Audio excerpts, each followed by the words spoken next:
बिल्कुलु अॼु पूरी दुनिया में मज़दूरनि जो आलमी ॾियारो मल्हायो पियो वञे। जंहिंजे नाले सां हीउ ॾियारो मल्हायो पियो वञे, उहे मज़दूर अॼु बि गर्मी ऐं उस में पंहिंजो पघर वहाईंदे नज़र आया। जॾहिं उन्हनि जा ॾुख ऐं दर्द मालूम करण लाइ मिरांटी वई टीम उन्हनि वटि पहुती त उन्हनि पंहिंजा वीचार कुझु हिन रीति वंडिया।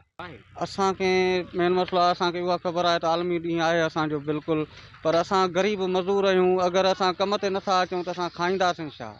तेल महांगा थिया आहिनि, हर शइ महांगी थी वई आहे। असां मज़दूरनि खे को अहिड़ो को वस वारो बि न आहे। बीमारियूं बड़ियूं अचनि थियूं, असां उन में बि पूरा था थी वञूं जो रुपयो नथो बचे। तेल महांगो थियो, हर शइ। असांखे एतिरियूं पघारूं बि न आहिनि या तारीख़ूं बि न आहिनि जो असां माना घर पंहिंजो हलाए सघूं। इहे ई मसइला असांजे लाइ घणा थिया आहिनि। ॾिसो न, असांजो ॾींहुं बि आलमी आहे, मज़दूरनि जो ॾींहुं आहे, पोइ बि असां ॾींहं धरती जो भठनि ते कमनि ते मज़दूरनि ते बीठा आहियूं। छा कयूं? गुरबत आहे, मज़दूरी आहे करणी आहे। उते बि अर्ज़ु था कयूं, सहायता कयो। को वस वारा आहिनि, असांजी सहायता थिए त बहितर आहे। असां ग़रीब आहियूं, काॾे वेंदासीं? असांजो आलमी ॾींहुं लॻो पियो आहे, बुख ते असां वेठा आहियूं, इन करे कम ते बि आया आहियूं। बाक़ी हुकूमत सां अपील आहे असांजी, महिरबानी करे असां अपील था कयूं, महांगाई घटि करियो।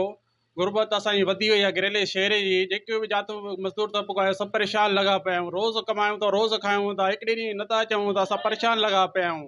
जीअं त अॼु मज़दूरनि जो आलमी ॾींहुं आहे, पोइ बि असां अहिड़े गरम ॾींहं में मज़दूरी पिया कयूं। ऐं जे असां घर वेहूं था त असांजा बच्चा बुख ते वेहनि था। हिन जे करे असां हुकूमत खे अपील था कयूं त असांजी सहायता कई वञे।